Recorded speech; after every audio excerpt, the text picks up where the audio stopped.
Hello and welcome back to Assetto Corsa EVO. Thank you very much for joining me in today's video, and with version 0.6 released, I've come across quite a few new GT3 cars and a GT4 car and two very classic cars as part of the 0.6 release pack, along with Sebring, which is a North American circuit that is very well known for endurance racing.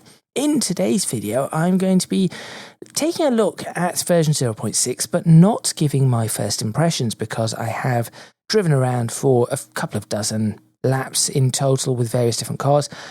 This particular car is great, and I'm going to be showing this one off, but also I've been driving around in the old NSX because, well, I say the old NSX, the one that has been around in Assetto Corsa EVO for quite some time, because that is my baseline car that I look at between versions to try and give me an idea of what has changed for the better and for the worse. And in all honesty, a lot of things have changed, as far as I can tell, for the better.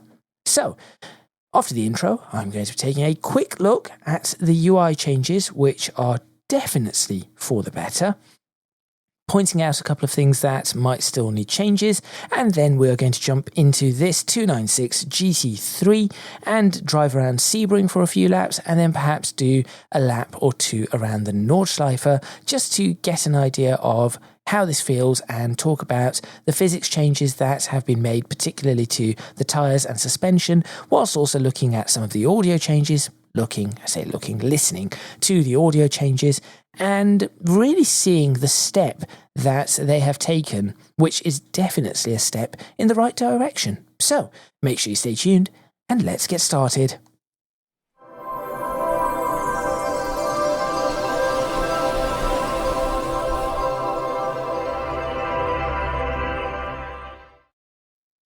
Now, step one is going to be, as I said, to take a quick look, just a flying look at some of the UI changes. So the main UI has stayed the same, but the controls page has changed significantly, and it is so much better than it used to be. This is a much better controls page. Still could do with a little bit of tweaks, but this is more in line with Assetto Corsa Competizione and Assetto Corsa Rally. Much, much better overall. And it still has, for some reason, I still have these X input controllers. I have no idea what they are. The presets still work. I did not have to reset any of my controls, so that is a good thing. It is just a UI change, and it makes it a lot easier. I do like the fact that they even color code these bits, so it makes it easier to discern which bit belongs to what. So that is a look at that bit. Going to the vehicles, they have also changed. If we go over to the vehicle hub, this bit looks the same, but we do have a little flag if we have cars in the garage. Say we look at a vehicle or at a manufacturer, and this is how it now looks. This is a bit of a mix between Assetto Corsa, I think Assetto Corsa Rally, and the original Assetto Corsa. What I would like to see is, some of these do have descriptions, by the way. If I click that one does not. Interesting. Some of them have descriptions. What I would like to see is that maybe power graphs, torque graphs, things like that, a little bit more information about the vehicle in the specifications, not just this. But this is definitely a good start, and we have filters that allow us to filter out the various different vehicles and narrow down our selection, which is great for when there are plenty of cars in a, should we say, a manufacturer showroom. We'll call this a showroom. Apart from that, everything else is the same. When you click customize, it is the same. Add to garage is still a little bit slow. There is this bit, car selection not confirmed. I'm not particularly keen on that particular warning, I suppose, that particular flag, because I think that pop-up is a little bit annoying when you just want to have a look at cars. But anyway, that is a very quick look at the UI. That is not the part that we are going to be focusing on. We are going to go single player, North America, Sebring. We will also start at 5 a.m. so that we get to experience this in the dark, and then it should, within a few moments, we should be in the daytime. Right, so getting ourselves going, I've actually dropped a layer of, or level of traction control and some ABS, and I know I'm speeding. I'm only going to do a few laps here, not too much. I'm not too sure about the track. I've done a couple of laps of practice before doing this and jumping on. So we'll just do maybe 4 or 5 laps just to get a feel for this and talk about some of the things that have really been improved. And I suppose we start with the sounds that you can definitely hear. Everything sounds a little bit more polished, and this is not just with the new vehicles. The older vehicles also have this, although I think they are still working their way through some of the older vehicles, but they do sound a lot better, a lot more realistic. Some of them sounded a little muted in the past, which I'm sure you may have heard me mention before. Notes being or just not quite right, like the M3 CSL, for example, which I found sounded a little far too tinny for my liking, and I did not think the original car sounded quite like that, but they seem to have gone ahead and started making fixes for all of that. And that is great, and some cars now do sound truly fantastic. The NSX, which is my go-to car for comparisons, as I have mentioned, that car sounds different. It sounded good to start with, but now it sounds even better, in my opinion. I'm not very good at this track, by the way. Just so that you are all forewarned. I do not know this track that well, or at all, and I'm not very good at it. But we shall see what I get. So I think I am able to possibly get a 2 minutes 6, 2 minutes 5 on this with my current level of knowledge of the track. It is a very bumpy track, and that leads me quite nicely onto the force feedback. So because this is a bumpy track, what I'm experiencing here, both with a combination of standard force feedback and true force, or what they call in Assetto Corsa EVO, audio-based effects, so that's true force and full force, which is Logitech and Fanatec's offering respectively. I have the Fanatec offering, of course.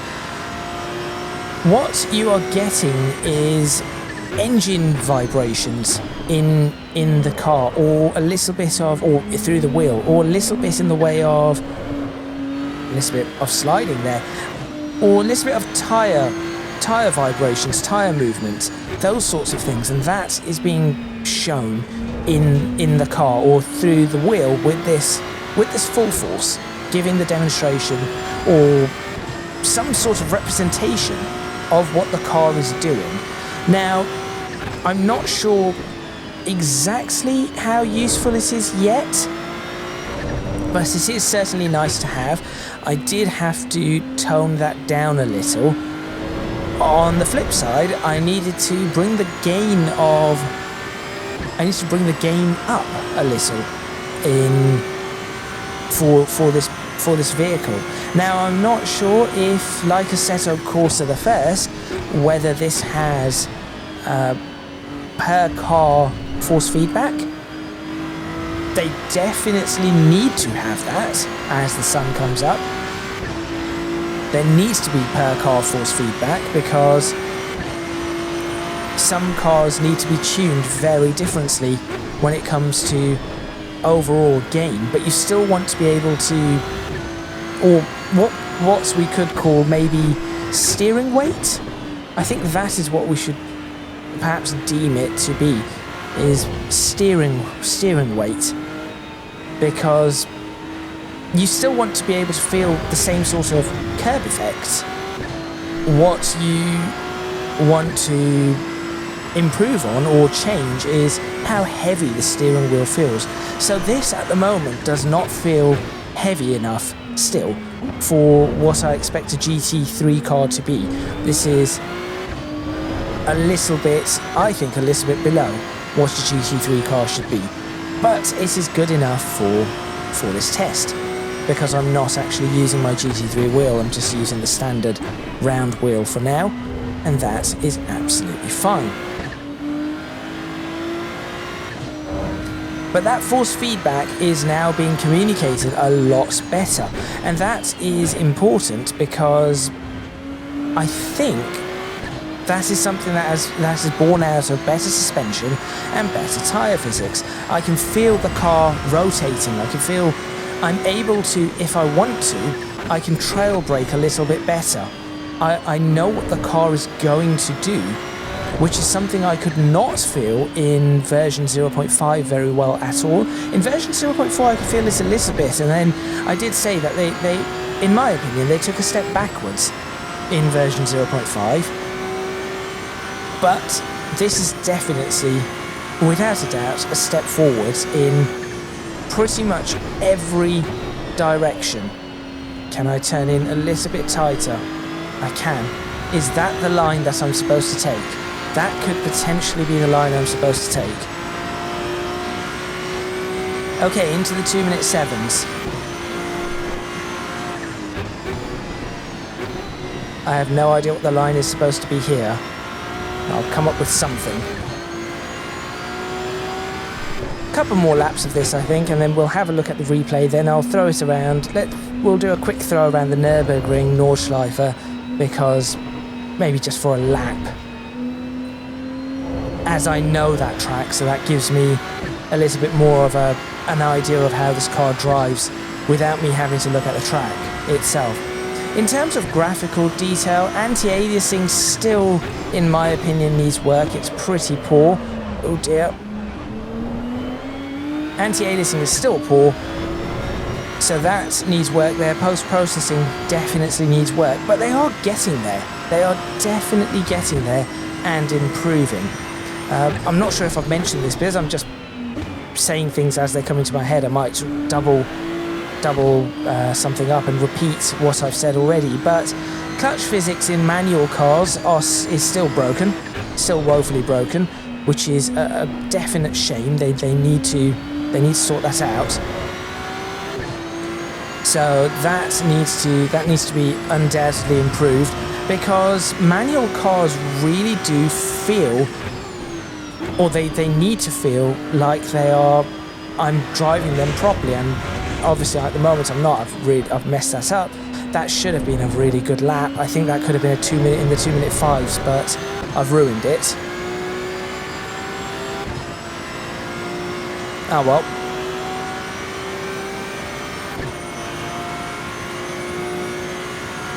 And other things that need to be improved, well, their skybox is still not great. They have not got dynamic weather yet, so I'd expect to see that probably in the next, I think in the next release. I'm expecting dynamic weather. Yes, I think I'm definitely expecting dynamic weather in the next release. This is the last lap I'm doing at this circuit for now. I'm starting to get an understanding of this car and how it drives, although that was pretty bad. But I'm definitely getting an understanding of this car now and this circuit. Another thing I've noticed is that with these cars, if you do not brake in a straight line, it is very easy to start getting the back to just start skipping and sliding, which is something previously you could not get.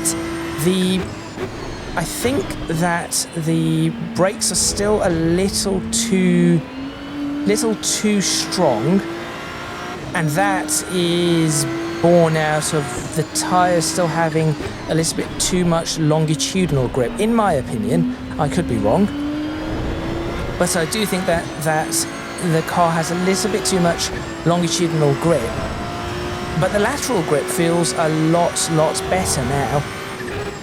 It's just a matter of fine-tuning this bit, I think. That is what they need to really look at and figure out. This could be a fairly good lap. And as I said, this is where I'm going to stop, at least here, and move on. Now, I'm certainly not covering everything. I'm probably missing out a whole heap of stuff that I would need to explore in further detail, but just trying to figure it out. I lost a lot of time through there. That could have been and should have been in the 2-minute 5s. Well, let's go ahead and have a look at a replay now and see what we've got. So we'll just go over to the replay. There it is. So this is after the practice laps, which you would not have seen, or the practice lap that you would not have seen. And I should be able to. Let's look for a little bit of. Well, actually, let's just look at the replay for a couple of laps. Sounds-wise, this is really good.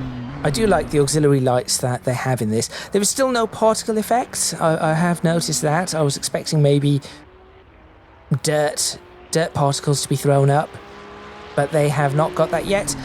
I'm not going to call them out on something like that. I think it is something to work on. The fact that the physics are so much better is in and of itself a great deal. That's a very important thing, a step in the right direction. I need to take that a lot wider and then cut in more. Definitely need to cut in more there. Without doubt, a step in the right direction. Sounds-wise, as you can hear from the external cameras, the car still sounds a little muted, but I think that might just be how this 296 a GT3 car sounds from the outside. There it is. Respect the bumps. There we go. This is a very bumpy track, and I am happy to report that I could feel the bumps in the track all the way through on my steering wheel, and some of them did feel a little violent. The pliability in the tyres, I think, has improved, which is making it easier to drive the vehicle, understand what the vehicle is doing. No longer do you get weird amounts of understeer. You still can get understeer, but weird amounts of understeer. Nor do you get oversteer that you just cannot understand how that occurred. So no longer snap, confusion, oversteer that comes out of nowhere, at least for this vehicle and the NSX. In fact, I will point out the NSX just drives splendidly now. It really does. I could probably do 2-3 dozen laps around the Nordschleife in a row with that particular car. Let's go ahead and look at some other cameras, shall we? That's an onboard camera. That's not the camera I wanted. I'll find the right camera. Here it is. We'll have a look at the other camera in a moment, but let's just have a quick look at this one, just so that we can hear little turbo chirps. From the front, that sounds good. From the back, nice and close.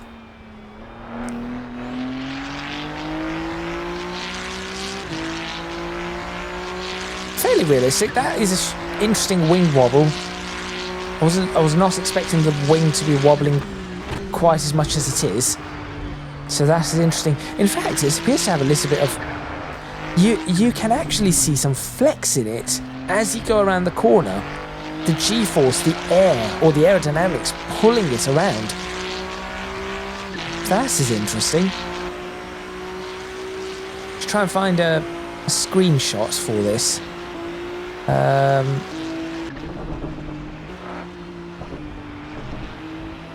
Just going to try and find an opportunity for a reasonable screenshot. See if I can get one. Oh, that looks pretty good. There we go, somewhere around there. Let's go ahead and go to the free cam. That does work. Is it shift and what do I use to zoom in and out on this. I can... That's the speed. Right, that one was the speed.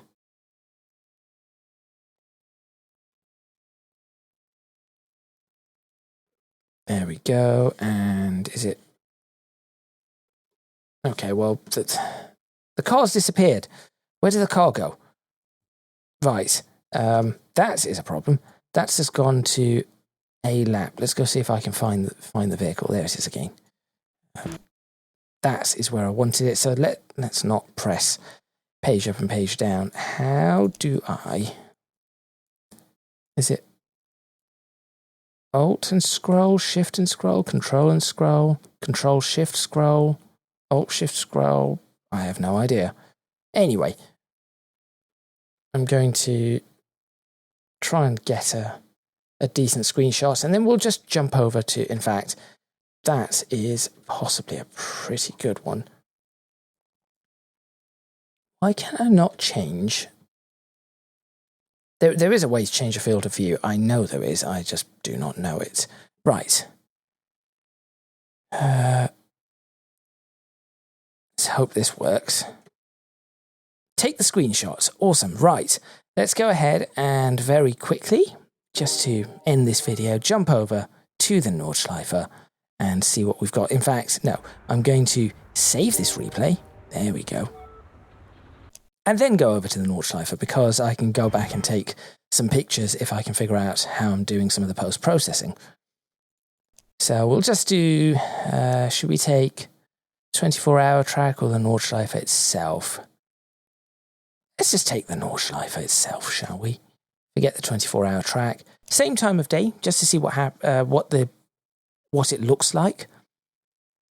Does it have localization? Being in a different part of the world, will that same time of day look different? That is the question. So it should be a little bit bright. It is a little bit brighter. I was just trying to work out where this should be, because I'm assuming that this is all in the same... It is all at the same time of, or same date in the year. Something like that. Right. Let's go ahead and drive this to end today's video. And I should be able to do a better job here than I did at Sebring. Although, again, this car feels so... In a way, it feels so alive. A couple of other things that I am noticing here. Popping. There appears to be a little bit of popping that is throwing me off a little in various locations. That's trees and miscellaneous trackside objects appear to pop in, and I'm a little bit... I am being a little bit thrown off. The high vis of the... Oh, it might not just be popping, it's just the way the level of detail model is changing.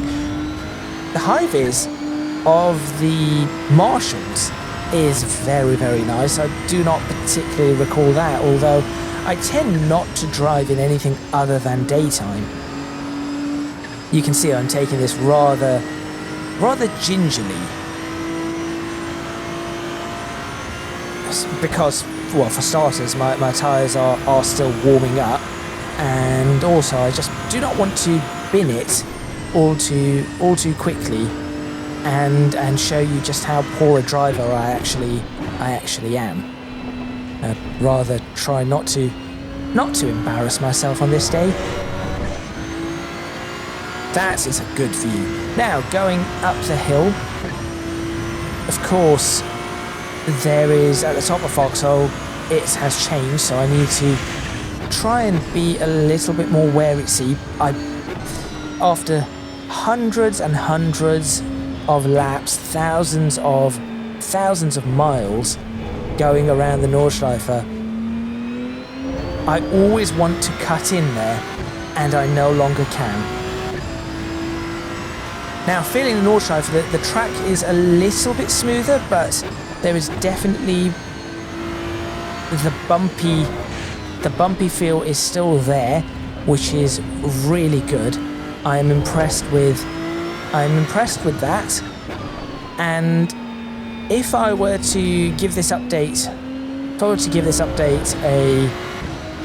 a grade, if we grade it in various different parts, we'll start with, if we start with the sounds, it is, I would say, from what I can hear, it is a 10 out of 10 upgrade. So that is not to say the sounds are perfect, but I'm talking about the improvements that have been made with them. That is a 10 out of 10 upgrade in terms of improving what they had previously. In terms of graphics and visuals, I would say it is a 6 out of 10 upgrade. So they could have done more, but they are probably going to do more in the future. There seems to be just the odd updates here and there, improving bits. In terms of physics, 8 out of 10 on the upgrade. The reason I give it an 8 out of 10 is because clutch physics are still not implemented for manual vehicles, as I've mentioned, which I think they should be focusing on. That is something that needs to be done. This has been a problem since the very first Assetto Corsa, and it should not be as though it feels like an on-off button when you are moving off. That is just wrong. There needs to be some torque applied to the engine. I think that is actually the problem. The problem is not the clutch physics itself, is that as you're coming off the clutch, if there is no throttle, it does not know that it needs to apply some sort of a torque to the engine in some cars to get it trying to move, at least just juddering forward or trying to creep forward just a touch. And then of course some vehicles cannot do it, whilst others can. Carousel, how fast can I go through the carousel? Oh, the answer is not that quickly at all. It's a lot of crashing. This car might, just thinking about it, this car might just be a little too low, or set up a little too low for this track. I heard that crashing going up the hill as well, up the fast hill. And that's interesting.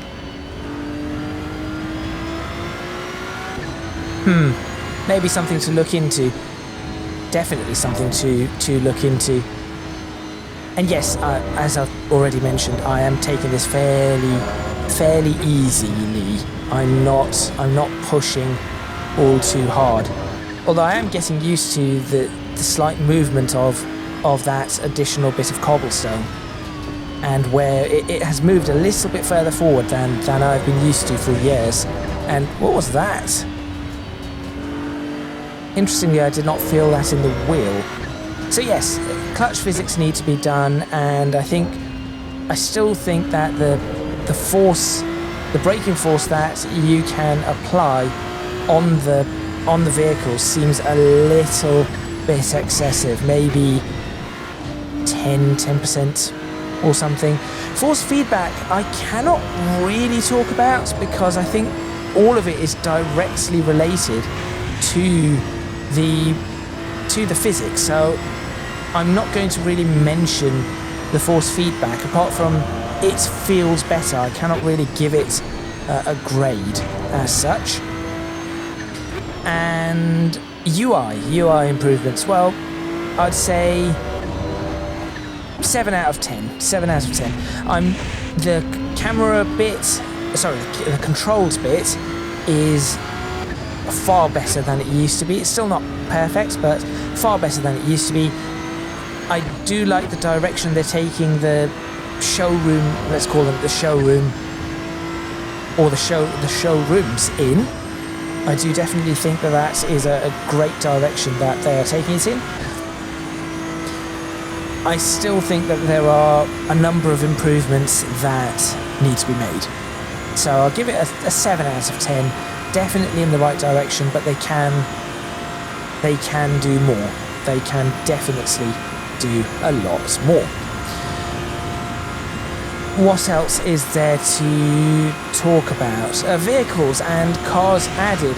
Well, this was very much, or appears to have been very much a GT3 or just GT car focused update with a couple of old vehicles thrown in. So that is not a bad thing.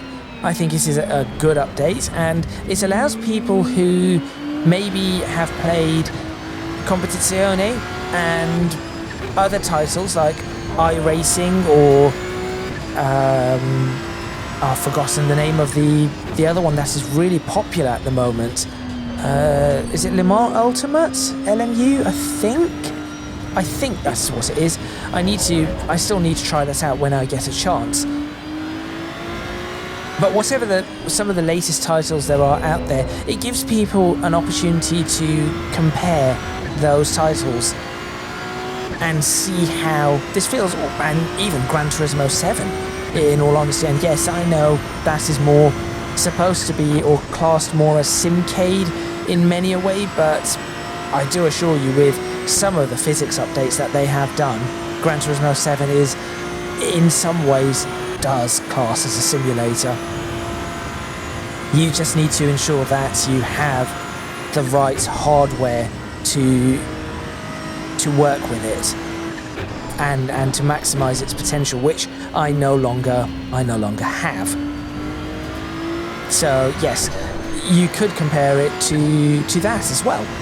So that is good, and I do like seeing the old vehicles showing up. So the Countach and the 288 GTO, those two old vehicles showing. See, that is a lot of crashing. Do not hit that. I hit it.